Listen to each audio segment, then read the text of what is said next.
కూడి వచ్చిన మీ అందరికీ కర్మేల ఆత్మీయ సహవాస సంఘ విశ్వాసులకు ప్రభువైన యేసుక్రీస్తు వారి నామంలో శుభములు, వందనాలండి.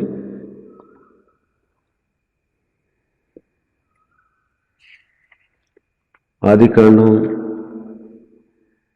6వ అధ్యాయాన్ని మనం ధ్యానం చేసుకుంటున్నాం. నోవహు గురించి మనం ధ్యానం చేసుకుంటున్నాం. 9వ వచనం, నోవహు వంశావళి ఇదే. నోవహు నీతిపరుడును తన తరములో నిందారహితుడనై ఉండెను. నోవహు దేవునితో కూడా నడిచినవాడు.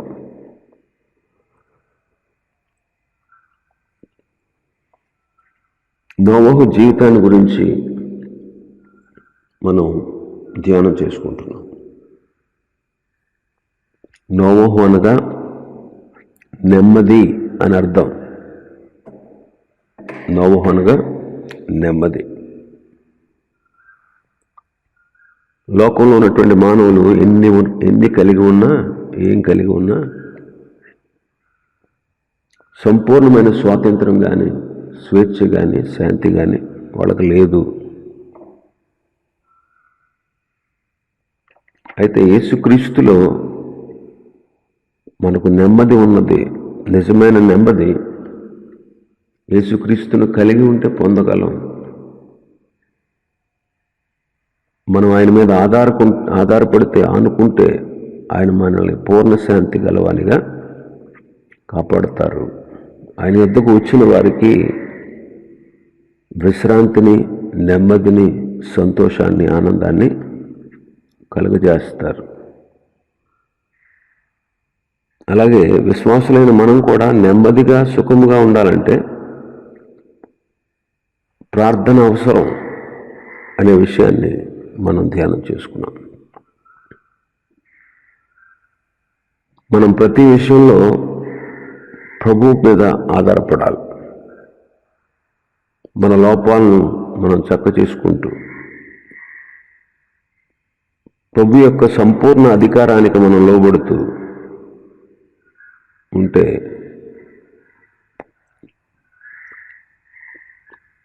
ఈ లోకంలో ఉన్నంతకాలం నెమ్మదిస్తారు. ఈ లోకాన్ని విడిచిన తర్వాత నిత్యమైన రాజ్యంలో నెమ్మదిగా ఉంటాం. రెండవ విషయం చెప్పుకున్నాం. నోవహు దేవుని కృప పొందినవాడయ్యాడు. 8వ వచనంలో చదువుకున్నాం. నోవహు యెహోవా దృష్టి యందు కృప పొందినవాడు. లోకము యెహోవా కృపతో నిండి ఉంది. ఆ కృపను అందుకున్నవాడు నోవహు.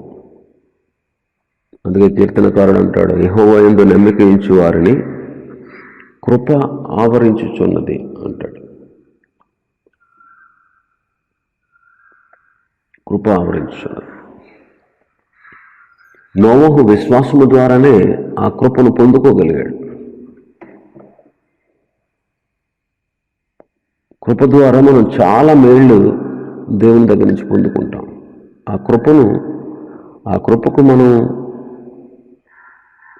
అందుకోవాలంటే, ఆ కృపకు మనం పాత్రలం అవ్వాలంటే విశ్వాసమే ప్రాముఖ్యం. విశ్వాసమే. కాబట్టి కృపచేత మనకు రక్షణ దొరికింది. కృపచేత మనం బలవంతులుగా ఉండగలం.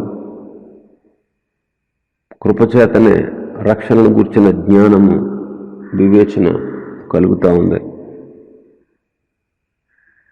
కృప ద్వారానే శ్రమలను ఆనందించే భాగ్యం దొరుకుతూ ఉంది.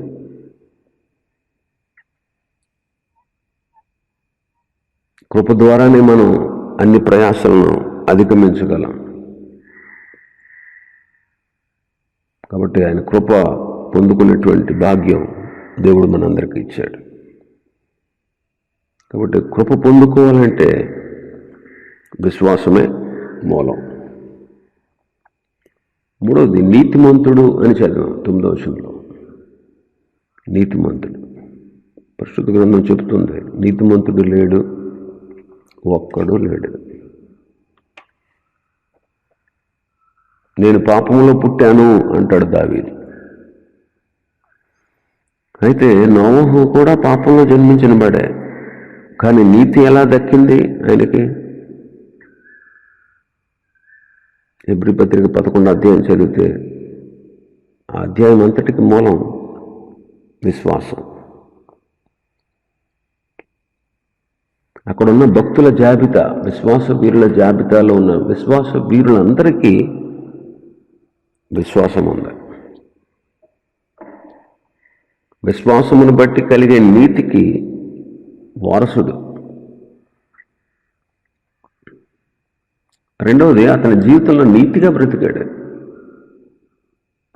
మనం కూడా మన జీవితాల్లో నీతియుక్తమైన నడవడిక కలవారుగా ఉండాలి.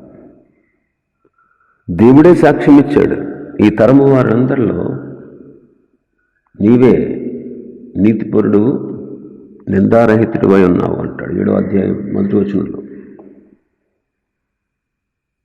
కాబట్టి దేవుడే సాక్ష్యం ఇచ్చాడు. ఇంకా నోవహు నీతిని ప్రకటించాడు.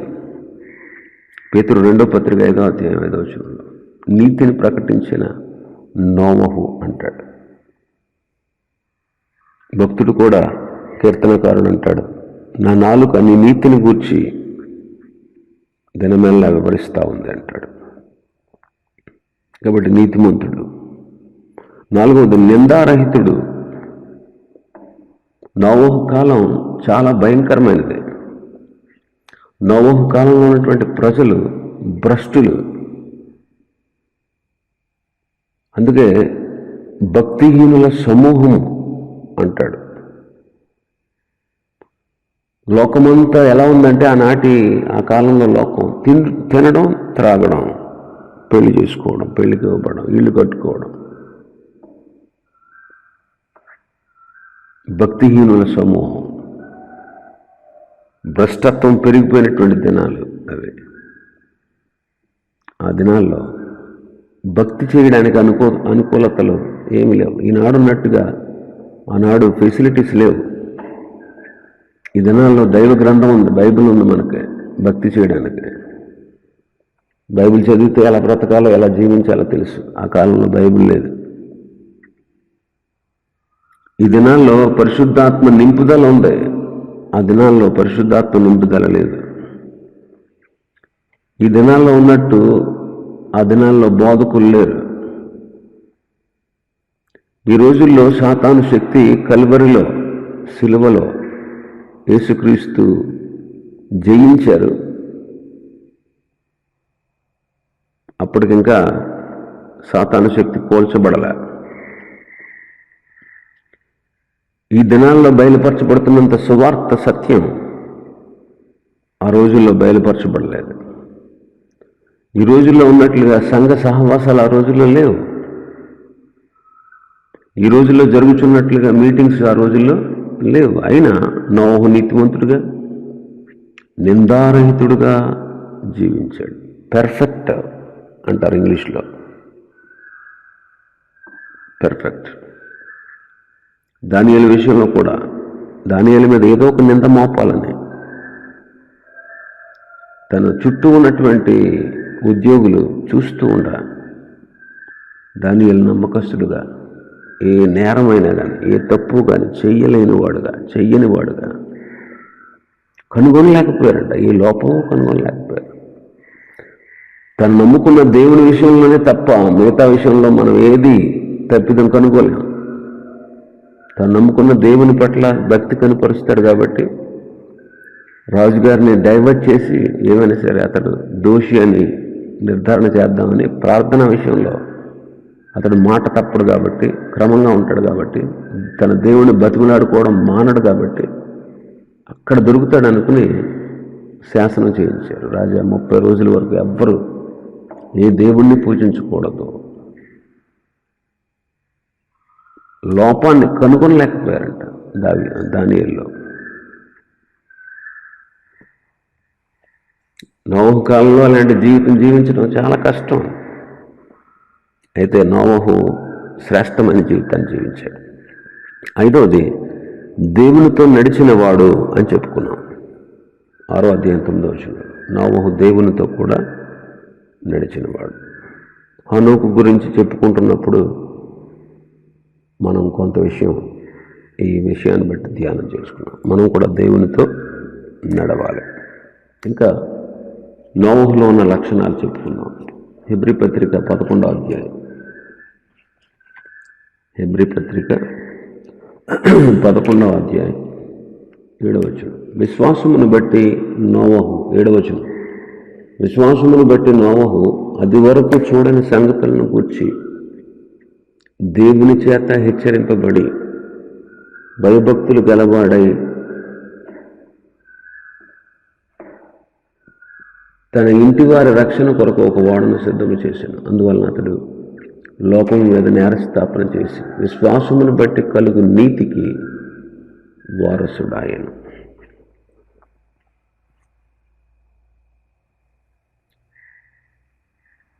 నోవహు అది వరకు చూడని సంగతులను గూర్చి దేవునిచే హెచ్చరించబడి అని చదువుతాడు. అది వరకు చూడని సంగతులను గూర్చి దేవుని చేత హెచ్చరింపబడ్డాడు.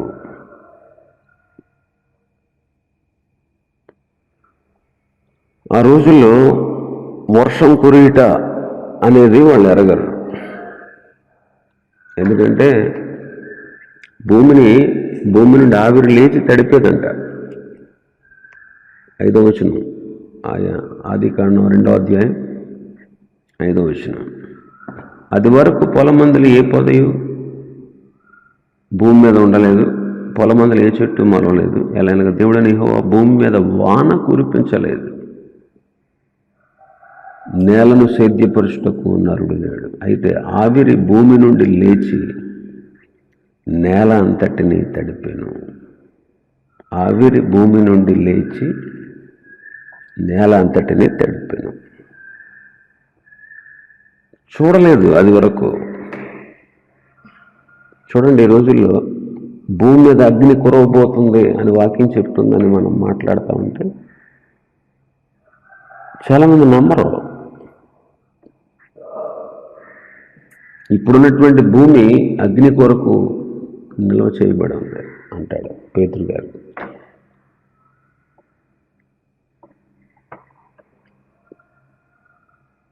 కాబట్టి జలప్రవాహం వచ్చేది వాళ్ళకి తెలియదు,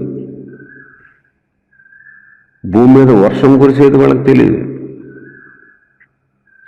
తను చేసేటువంటి వాడ నేల మీద తేలుతుందని వాళ్ళకి తెలియదు, వాడలో ఉంటే జల ప్రవాహం నుంచి తప్పించుకుంటామనేది వాళ్ళకి తెలియదు. ఇప్పుడు మనకు తెలుసండి వాడ నీటి మీద తేలుతుందని. ఏదో చేస్తున్నాడు దేవుడిచ్చిన కొలతలతో అతను వాడు చేస్తున్నాడంటే వాళ్ళందరూ ఏమనుకున్నారంటే ఇదేంటి పిచ్చి పని చేస్తున్నాడు, ఆస్తి అంతా అమ్మేశాడు, అహర్నిశలో ప్రయాసపడుతున్నాడు, 120 సంవత్సరాలు కట్టాడు, ఏంటి నోవహుకి మెంటలు వచ్చేసినట్టుంది, ఇక ఎంతసేపు ఏదో కడతానని వాడు కడతానని అంటున్నాడు, ఏంటి ఎప్పుడు చూసినా అదే పని, ఏంటి అసలు అయ్యబాబోయ్ నోవహుకి ఏదో అయిపోయింది మొత్తం మీద అని ఆ రోజు పిచ్చివాడిని చూసినట్టు చూసుంటారు ఆ ప్రజలు. వాళ్ళకి తెలియదు, ఎందుకంటే వర్షం కురుస్తుందని తెలియదు. 40 రోజులు ప్రచండమైన వర్షం వస్తుందంటే నమ్మలేదు. జలప్రవాహం వచ్చేస్తుంది భూమి మీదకి, ఈ భూమి పర్వతాలన్నీ మునిగిపోతాయి. ఇవన్నీ తెలిసినా చెప్పినా వాళ్ళకి తెలియదు. ఇదిగో అతను చేసేటువంటి వాడ నీళ్ళ మీద తేలుతుందనే విషయం వాళ్ళకి తెలియదు. వాడలో ఉంటే ఆ ప్రవాహాన్ని, ఆ ప్రళయాన్ని తప్పించుకుంటాం అనే విషయం వాళ్ళకి తెలియలేదు, ఎరగలేదు. కానీ ప్రభు హెచ్చరించినప్పుడు విశ్వాసమును బట్టి నోవహు అది వరకు జరగని చూడని సంగతులను గూర్చి విశ్వసించి తన ఇంటి వారి రక్షణ కోసం వాడును సిద్ధం చేశాడు. అది వాళ్ళకి అర్థం కాలేదు, మర్మంగా అనిపించింది. ఈ దినాల్లో కూడా లోకానికి మురుగైనటువంటి సంగతుల్ని ప్రభు మనకు బయలుపరిచాడు. వెరితనంగా ఉంటుంది మన మందిరానికి వెళ్ళడం, యేసుక్రీస్తుని అంగీకరించడం, విగ్రహాలను విడిచిపెట్టడం, తాత ముత్తాతల నుంచి వచ్చేటువంటి ఆచారాలని వద్దనుకుంటాం, దేవుడా అని ఆయన చుట్టూ మనం తిరగడం, అన్ని జనులకి, మన తోటి ఉన్నవారికి, మన బంధువులకి ఎలా అనిపిస్తుంది? ఓహో, వీళ్ళకి మత పిచ్చి పెట్టింది, వీళ్ళు మునిగిపోయారు, వీళ్ళు దిగిపోయారు అనుకుంటున్నారు కదా. రాబోయే ఉగ్రత ఉంది అంటే ఎవరు నమ్మరు? అగ్నిగుండంలో పడిపోతారంటే ఎవరు నమ్మరు? చచ్చాక చూసి వచ్చావు నువ్వు వెళ్ళావా, నువ్వు చూసి వచ్చావా అనేవాళ్ళు ఉంటారు కొంతమంది. ఆలోచించండి. ఇవన్నీ లోకానికి మరుగైన సంగతులు, ఇవన్నీ లోకానికి మరుగైనటువంటి సంగతులు, మరుగైన సంగతులు. ప్రభు మనల్ని ఏర్పాటు చేసుకున్నాడు, మనల్ని తన బిడ్డలుగా చేసుకున్నాడు కాబట్టి ఆయన ఈ సంగతులన్నీ మనకి తెలియపరిచాడు. ఈ సంగతులన్నీ మనకు తెలియపరిచాడు.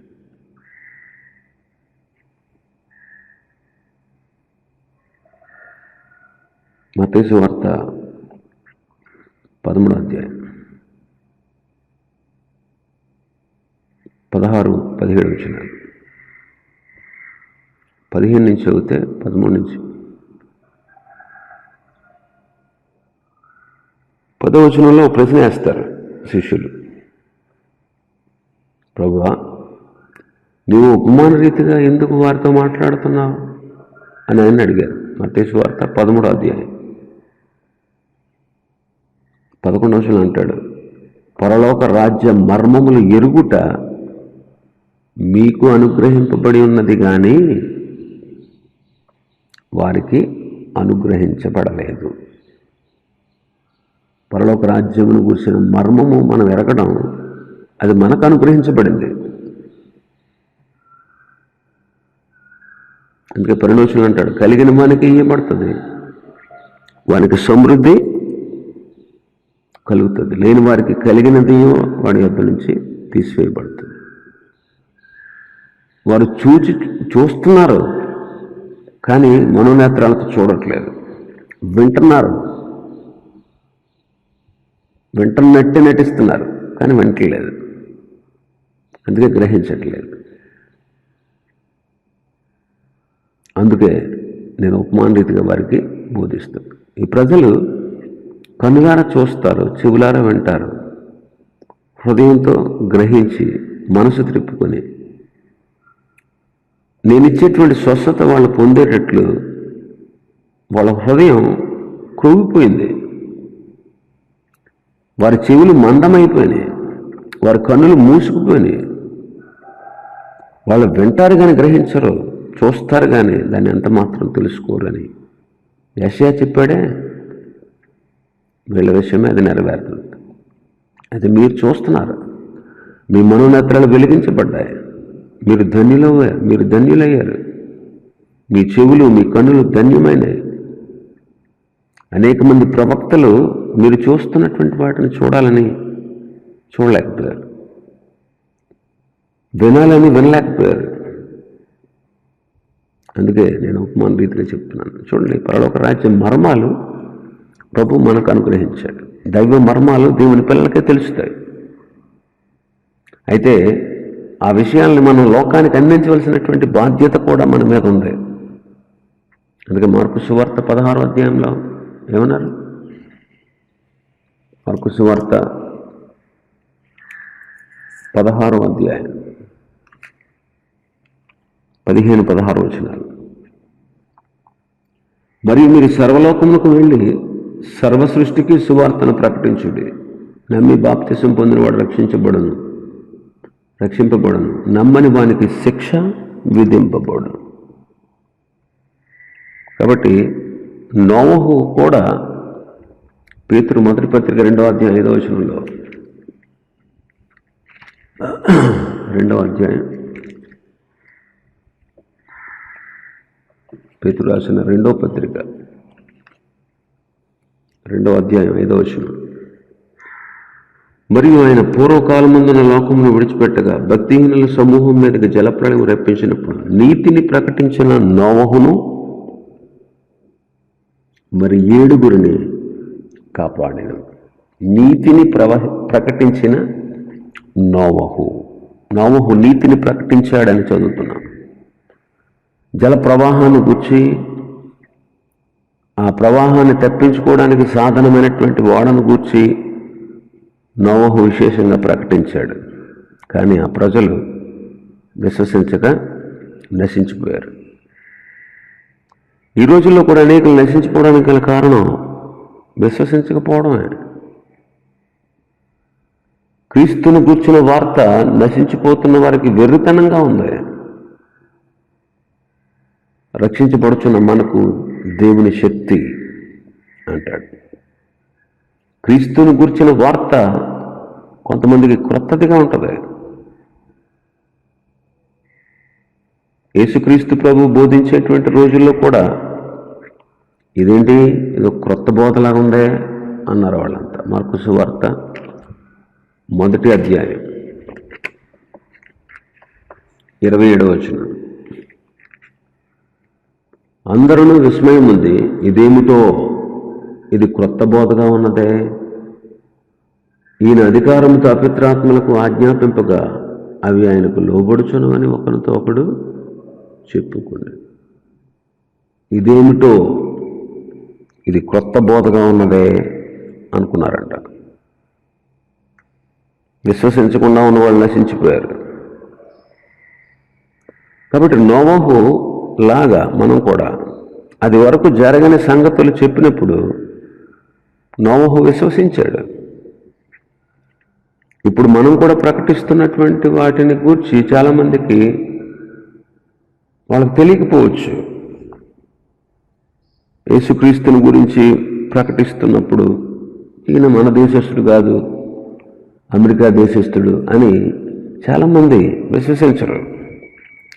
పరలోకం గురించి చెప్తా ఉంటే, పాతాళం గురించి చెప్తా ఉంటే మీరు చూడొచ్చారా అనేవాళ్ళు ఉన్నారు. కానీ మనం చూడకపోయినా విశ్వసించినప్పుడే మనం నీతిమంతులుగా తీర్చబడతాం. చూడండి 8వ వచనం, పేతురు రాసిన 1వ పత్రిక 1వ అధ్యాయం 8వ వచనం. మీరు ఆయనను చూడకపోయినను ఆయనను ప్రేమించుచున్నారు. ఇప్పుడు ఆయనను కనులారా చూడకై విశ్వసించుచు మీ విశ్వాసమునకు ఫలమును అనగా ఆత్మరక్షణను పొందుచు చెప్పన సఖ్యమును మహిమాయుక్తమైన సంతోషము గలవారై ఆనందించుచున్నారు. మీరు ఆయన చూడకపోయినా, ప్రభుని చూసాం, మనం చూడకపోయినా ప్రేమిస్తున్నాం. ఆయన కన్నులారా చూడలేదు, కానీ ఆయన ఉన్నాడు, నా కోసం శరీరధారిగా ఈ లోకానికి వచ్చాడు, సిలువలో నా కొరకే మరణించాడు, తన అమూల్యమైన రక్తంలో నా ప్రతి పాపాన్ని కడిగి శుద్ధీకరిస్తాడు, నన్ను పరలోక రాజ్యానికి చేర్చుకుంటాడు, నిత్య నరకాన్ని తప్పిస్తాడు అని ఆయన కనులారా చూడకపోయినా ఆయన చేసినటువంటి త్యాగం, సిలువ త్యాగం కనులారా మనం చూడకపోయినా విశ్వసిస్తున్నాం. ఆ విశ్వాసానికి ఫలముగా ఆత్మరక్షణ పొందుకుంటాం. చెప్పన సఖ్యము మహిమాయుక్తమైన ఆనందంతో మనం జీవిస్తాం. కాబట్టి దేవుని పిల్లలు ప్రభు సన్నిధిలో కాలం గడిపితే అనేకమైనటువంటి గూఢమైన సంగతులను కూడా ప్రభు వారికి బయలుపరుస్తాడు. ఇర్మియా గ్రంథం 33వ అధ్యాయం, ఇర్మియా గ్రంథం 33వ అధ్యాయం 3వ వచనం. నాకు మొర్రపెట్టుము, నేను నీకు ఉత్తరం ఇచ్చేదను, నీవు గ్రహింపలేని గొప్ప సంగతులను, గూఢమైన సంగతులను నీకు తెలియజేతును. గ్రహింపలేని గొప్ప సంగతులు, గూఢమైన సంగతులు తెలియజేసేవాడు మన ప్రభు. మనం ఆయనతో సహవాసంలో గడపాలి. 48వ అధ్యాయం యెషయా గ్రంథం యెషయా గ్రంథం 48:6 బి పార్ట్. తెలియని మరుగైన క్రొత్త సంగతులను నేనిక మీదట నీకు తెలియజేయుచున్నాను. తెలియని మరుగైన క్రొత్త సంగతులను నేను మీకు తెలియపరుస్తాను. కాబట్టి దేవుని సన్నిధిలో మనం ఉంటే, ఆయనతో సహవాసం చేస్తే మనకు ఎన్నో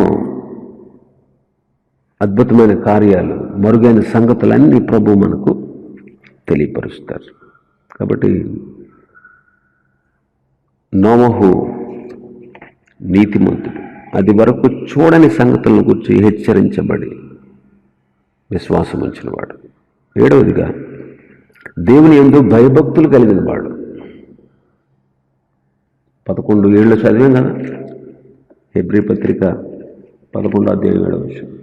అది వరకు చూడని సంగతులను గురించి దేవుని చేత హెచ్చరింపబడి భయభక్తులు కలవాడై. భయభక్తులు కలవాడని చదువుతున్నా. భయము భక్తి,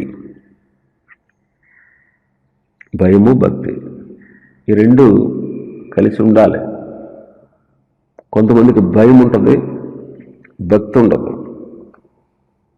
కొంతమందికి భక్తి ఉంటుంది, భయం ఉండదు. దైవ భయం కలిగి భక్తి చేయాలి. భయం లేని భక్తి వ్యర్థం. భయము దేవునికి భయపడుట. దేవుడున్నాడు, దేవుడు చూస్తున్నాడు. చూడండి, చాలామందికి దైవ భయం ఉండదు, ఇష్టానుసారంగా మాట్లాడతారు. ఆ మాటలు ప్రభు వింటున్నాడు అనే భయం ఉండదు వాళ్ళకి. ఇష్టానుసారమైన జీవితాన్ని జీవిస్తారు చాలామంది. అరే, నేను చేసే పని దేవునికి ఇష్టం కాదు కదా, అది మనకు నష్టాన్ని తెస్తుంది కదా, దేవుని శిక్షకు మనం గురవుతాం కదా అని భయం ఉండదు చాలామందికి. భయం లేకుండా విచ్చలవిడిగా ఇష్టానుసారంగా పాప కార్యాలు చేస్తూనే ఉంటారు. భయము భక్తి రెండు ఉండాలి. భయము భక్తి. దేవుని పిల్లలమైన మనం భయభక్తులు కలిగి ఉండడం చాలా దీవెనకరం. సామెతల గ్రంథకర్త 16:6 అంటాడు. సరే చదువుదాం. 16:6 బి పార్ట్. యెహోవా యందు భయభక్తులు కలిగి ఉండుట వలన మనుషులు చెడుతనము నుండి తొలగిపోవుదురు. ఏంటంటే భయభక్తులు కలిగి ఉంటే చెడుతనము నుండి, చెడుతనం అంటే అక్రమం, అన్యాయం, పాపం, అపవిత్రత, ఇదంతా కలిపి చెడుతనం అంటారు. చెడుతనం నుండి మనిషి తొలగిపోతాడు. భయభక్తులు కలిగి ఉన్నవాడే తొలగిపోతాడు. 9:10 అంటాడు, యెహోవా యందు భయభక్తులు కలిగి ఉండుట జ్ఞానమునకు మూలము. జ్ఞానమునకు మూలము అంటాడు. ఇంకా 14 మనం చూస్తే, యెహోవా యందు భయభక్తులు కలిగి ఉన్నవాడు జ్ఞానం కలిగి ఉంటాడు, బహుధైర్యం వాడికి కలుగుతుంది. జీవపు ఓట అని చదువుతాం.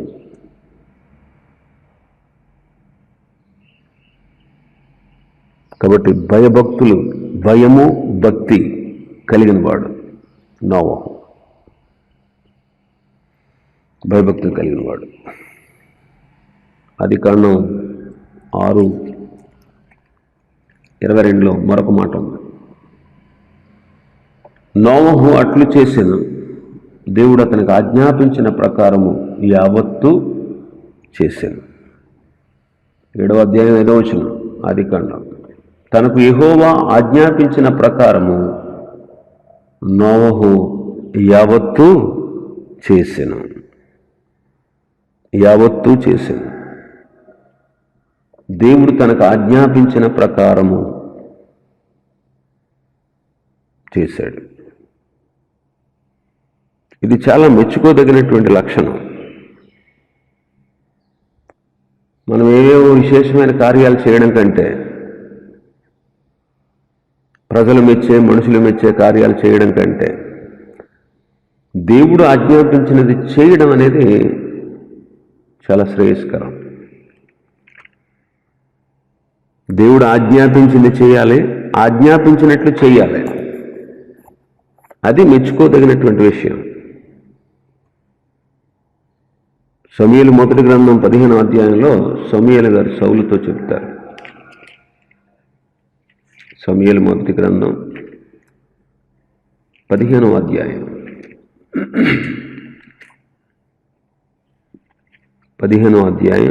22వ వచనం.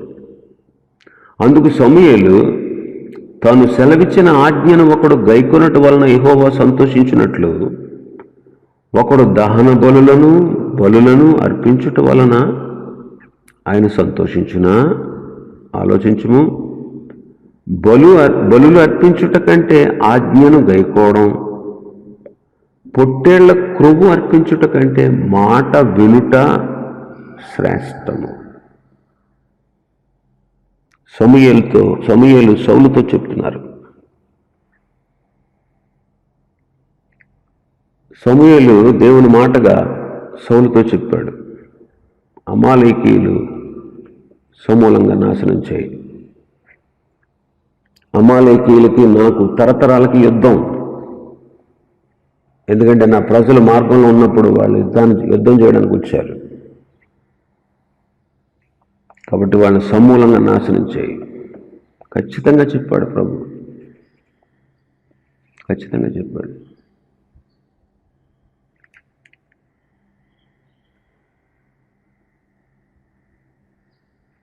పదిహేనవ అధ్యాయం 2వ వచనంలో సైన్యములకు అధిపతి యెహోవా సెలవిచ్చినదేమనగా, అమాలేకీయులు ఇశ్రాయేలుకు చేసినది నాకు జ్ఞాపకమే. వారు ఐగుప్తులో నుండి రాగానే అమాలేకీయులు వారికి విరోధులై మార్గమందు వారి మీదకి వచ్చారు కదా. కాబట్టి నీవు పోయి కనికరింపక అమాలేకీయులను హతము చేయి. పురుషులనేమి, స్త్రీలనేమి, బాలురనేమి, పసిపిల్లలనేమి, ఎద్దులనేమి, గొర్రెలనేమి, ఒంటెలనేమి, గార్ధబములనేమి అన్నిటినీ హతము చేసి వారికి కలిగినదంతయు బొత్తిగా పాడు చేసి అమాలేకీయులను నిర్మూలము చేయమని చెప్పాను. నిర్మూలన చేయి.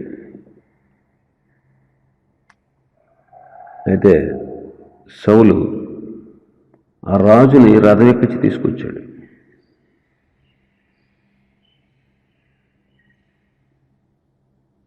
ఎడ్లని, గొర్రెల్ని, బలిసిన వాటిని తెచ్చుకున్నాడు. ప్రభు చెప్పింది వేరు, సౌలు చేసింది వేరు. నిర్మూలన చేయంటే చేయలేదు. ఆలోచన చేయండి. ప్రభు కోపం వచ్చింది. సమూయేలును పంపించాడు. సమూయేలు వచ్చాడు.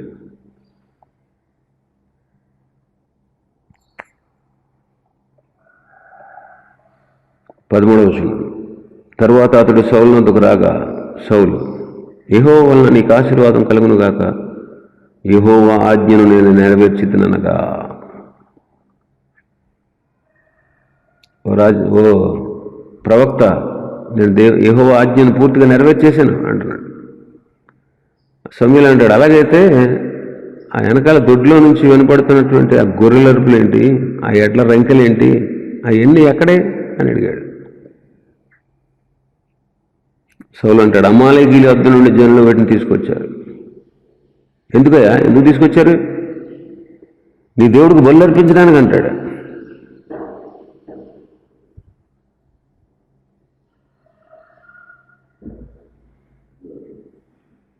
సమూయేలు, ఇంకా ఊరుగా నువ్వు మాట్లాడడానికి వీల్లేదు, నువ్వు నోరు మూసుకో అంటాడు. 16వ వచనంలో. 19వ వచనంలో, ఎందుచేత యెహోవా మాట వెనక దోపుడు మీద ఎగబడ్డావు?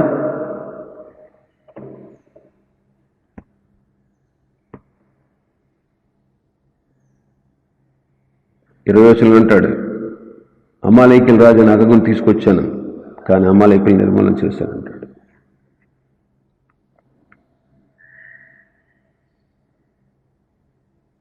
శపితమైనటువంటి గొర్రెల ఎట్లలో ముఖ్యమైన వాడిని తీసుకొచ్చారంట వాళ్ళు. అందుకు సమూయేలు అంటున్నాడు, తాను సెలవిచ్చిన ఆజ్ఞను ఒకడు గైకొనట వల్ల ఆయన సంతోషిస్తాడయ్యా. సెలవిచ్చినట్టుగా గైకుంటే ఆయన ఎంతో సంతోషిస్తాడు.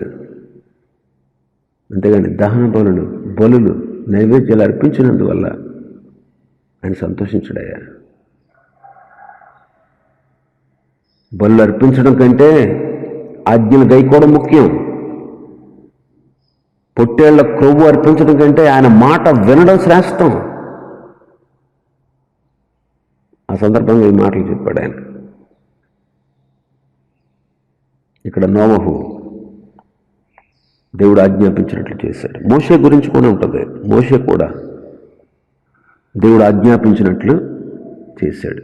నిర్గమకాండం 40:16 మోషే యెహోవా తనకు ఆజ్ఞాపించిన వాటన్నిటినీ చేశాడు.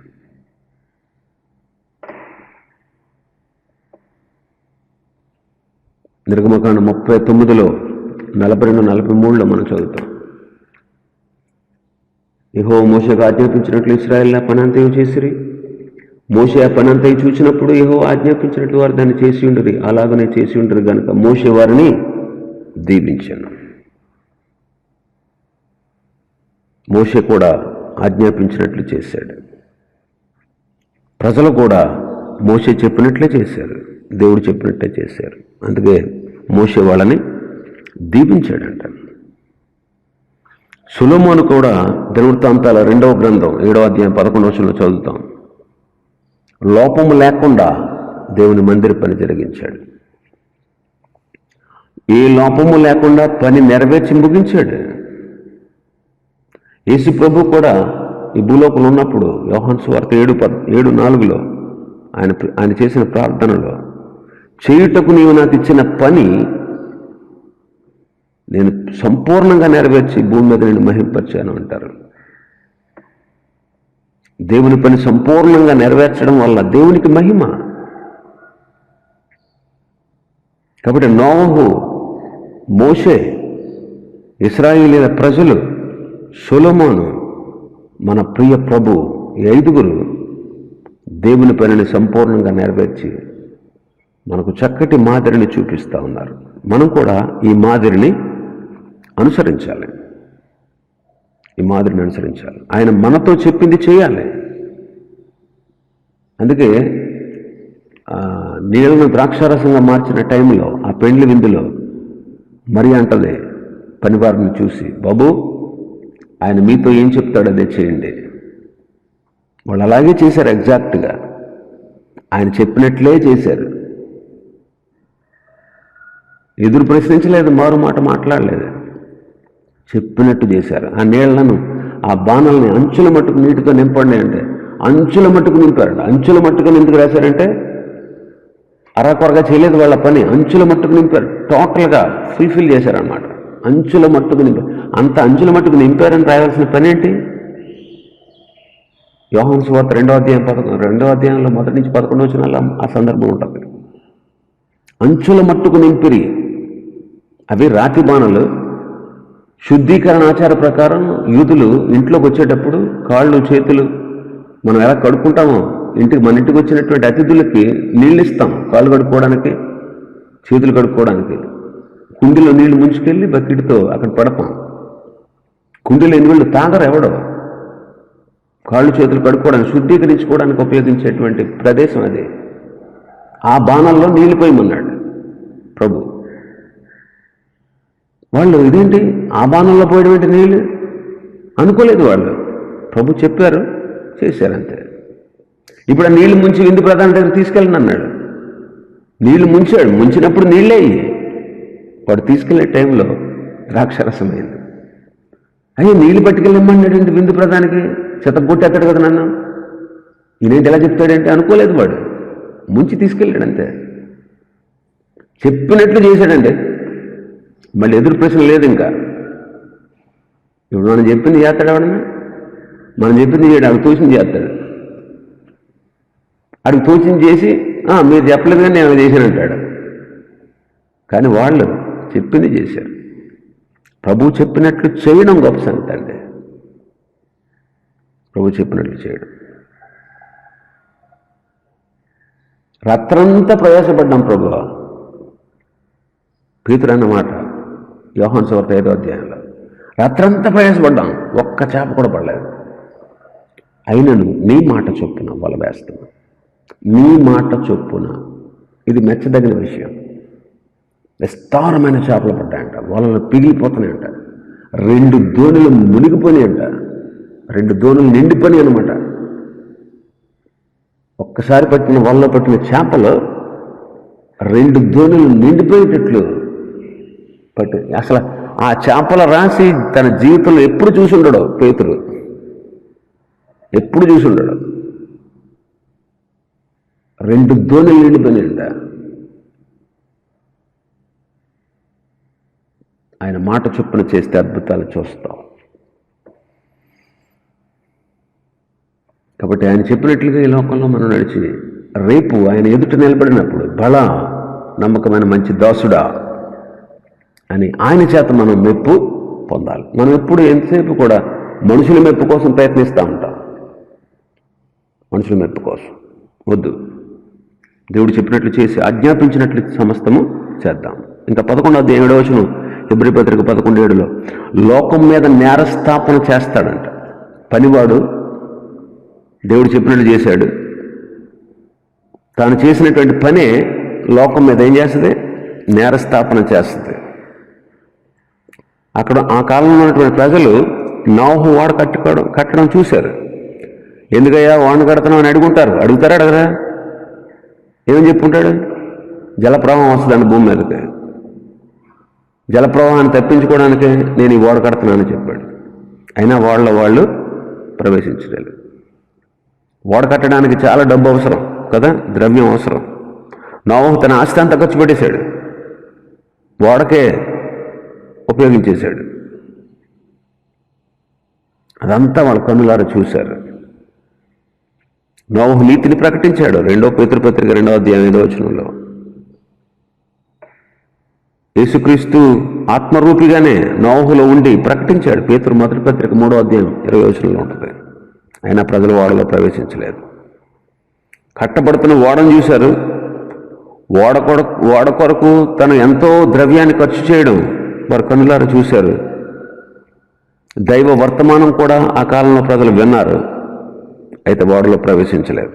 కాబట్టి నేరం వారిదే, నేరం నోహుది కాదు.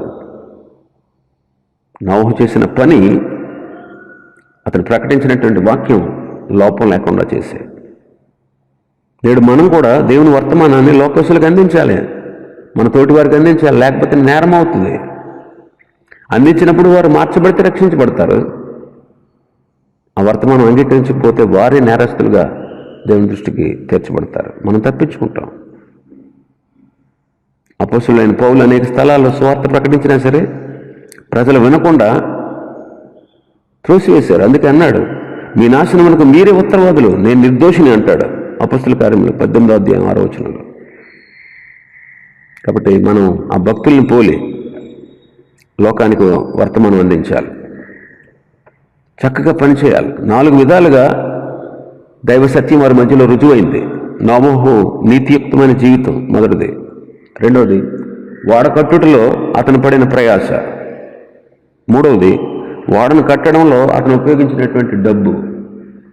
4వది అతడు దేవుని ఆత్మ అందించినటువంటి వర్తమానం. ఈ 4 విధాలైన సత్యాలు వారు ఎరిగినా సరే ఓడలో ప్రవేశించలేదు. అందుకే నేరం వారిదైంది. కాబట్టి లోకం మీద నేరస్థాపన చేయబోతున్నాడు నోహు. పనివాడు. మనం కూడా పని చేస్తే, దేవుని పని చేస్తే లోకం మీద నేరస్థాపన చేయొచ్చు. లేకపోతే నేరం మనదవుద్ది. ఆఖరిగా గొప్ప భక్తులతో జత కల్పబడినవాడు. యెహెజ్కేలు గ్రంథం 14వ అధ్యాయం. యెహెజ్కేలు గ్రంథం 14వ అధ్యాయం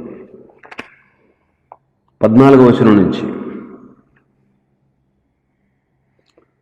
12 వచనం నుంచి, మరి యెహోవాకు నాకు ప్రత్యక్షం ఎలా సెలవిచ్చిన, నరపుత్రుడా, ఏ దేశం అయితే విశ్వాసఘాతకమైన దృష్టికి పాపం చేసిందో దానికి నేను విరోధినై ప్రాణాధారముకు ఆహారం లేకుండా చేసి కరువు పంపించి మనుషులను పశువులను నిర్మూలన చేయదును. నోవహు, దానియేలు, యోబు ఈ ముగ్గురు వట్టి దేశంలో ఉండినను వారు తమ నీతి చేత తమ్మును మాత్రమే రక్షించుకుందరు. ఇదే ప్రభువు యెహోవా వాక్కు.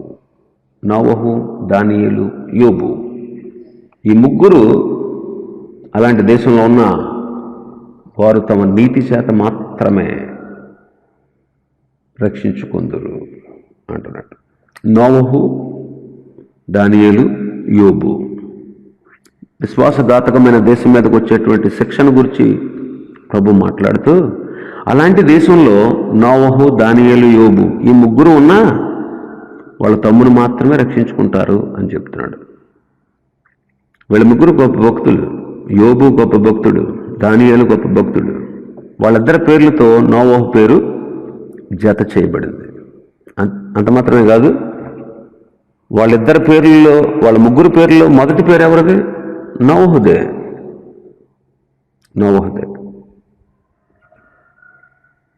నేడు మనం కూడా ఇలాంటి గొప్ప భక్తులతో మన పేరు పోల్చుకోవడానికి తగిన వారమా కాదా అనే విషయాన్ని మనం ఎప్పటికప్పుడు జ్ఞాపకం చేసుకోవాలి. పేరు పెట్టుకుంటే సరిపోద్దండి, పేరుకు తగిన జీవితాన్ని జీవించాలి.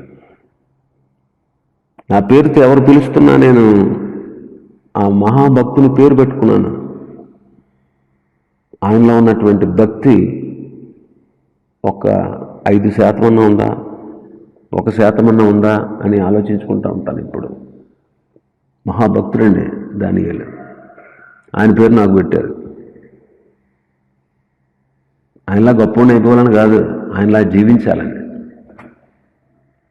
అలాంటి గొప్ప భక్తులతో మనం పోల్చుకోవడం అనేది అది గొప్ప సంగతి. అలాగా మనం బలా నమ్మకమైన మంచి దాసుడా అని రేపు ఆయన ఎదుటికి వెళ్ళినప్పుడు మనం అనుకోవాలి, అనిపించుకోవాలి. విశ్వాస వీరులతో జత చేయబడగలగాలి. అలాంటి జత చేయబడడానికి మనం తగిన వారమేనా అని మనల్ని మనం పరీక్షించుకుంటూ ముందుకు సాగాలి. అనేక మంది గొప్ప గొప్ప భక్తులను పోలి మనం ప్రభు యొక్క పనిలో, భక్తిలో, విశ్వాసంలో మనం ముందుకు కొనసాగాలి. అట్టి కృప దేవుడు మనకు అనుగ్రహించును గాక. ప్రార్థన చేసుకుందాం. కృపాసత్య సంపూర్ణుడా, ప్రేమ స్వరూపి, నీకు స్తోత్రాలు. నోవహు జీవితాన్ని గురించి మేము ధ్యానం చేసుకున్నాం. నోవహు అనగా నెమ్మది, మీలోనే నెమ్మది అనే విషయాన్ని మేము తెలుసుకున్నాం. అందుబట్టి మీకు స్తోత్రాలు. నోవహు కృప పొందాడు. మీ కృప ద్వారా మేము అనేకమైన మేళ్లు పొందాం. మీ కృపలో నిలిచి ఉండుటకు సహాయం చేయండి. నోవహు నీతిమంతుడు, మేము కూడా నీతిగా జీవించుటకు, విశ్వాసం ద్వారా నీతిమంతులుగా తీర్చబడి నీతియుక్తమైన ప్రవర్తన కలిగి నీ చేత సాక్ష్యం పొందుతూ నీతిని ప్రకటిస్తూ జీవించుటకు సహాయం చేయండి. నోవహు నిందారహితుడు, పర్ఫెక్ట్ పర్సన్. అవును ప్రభు, మేము కూడా నీతిమంతులుగా, నిందారహితులుగా జీవించుటకు సహాయం చేయండి. ఏ తప్పు కానీ, ఏ లోపం కానీ ఎవ్వరూ మాలో కలువలు లేనంటే ఉన్నతమైనటువంటి సరి అయిన విధానంలో నిందారహితులుగా మేము జీవించడానికి సహాయం చేయండి. నోవహు నీతో నడిచాడు, మేము కూడా నీతో నడుచుటకు సహాయం చేయండి. అది వరకు చూడని సంగతులను గురించి హెచ్చరించబడ్డాడు, మేము కూడా ఇతరులను హెచ్చరించుటకు సహాయం చేయండి. భయభక్తులు కలిగిన వాడు నోవహు, పనివాడు నోవహు. చెప్పినట్లు చేశాడు, ఆజ్ఞాపించింది చేశాడు, ఆజ్ఞాపించినట్లుగా చేశాడు. లోకం మీద నేరస్థాపన చేయబోతున్నాడు. నేరం లోకానిదే, అతనిది కాదు. గొప్ప భక్తులతో జత చేయబడ్డాడు. ఆ రీతిగా మేము కూడా జీవించుటకు మాకు సహాయం చేయండి. ఈ రీతిగా మేము నీ యందు భయభక్తులు కలిగి నీ కృపలో వర్ధిల్లుటకు సహాయం చేయండి. నోవహు జీవితం ద్వారా మాతో మాట్లాడిన విషయాలు మా జీవితాల్లో మేము అన్వయించుకుని దాని ప్రకారం జీవించడానికి సహాయం చేయమని ఘనత, మహిమ, ప్రభావం మీకే చెల్లిస్తూ యేసుక్రీస్తు ప్రభువారి శ్రేష్టమైన నామములో ప్రార్థించి, స్తుతించి, సమర్పించి